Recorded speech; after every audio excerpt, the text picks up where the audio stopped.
A lot of my first-time home buyers are getting tripped up right now because of student loans. So let me tell you what that might mean for you. If you have student loans reporting on your credit, whether they are in deferment or in repayment, there might be an adjustment that we have to do on the calculation for qualification purposes.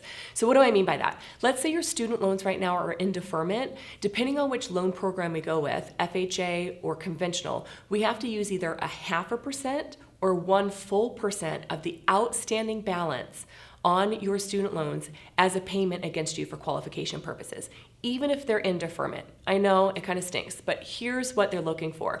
They know that eventually the underwriters, the decision maker on the mortgage, they know eventually your student loans are going to have to start getting repaid. Do you have the ability to keep making your housing payment and repay that student loan debt?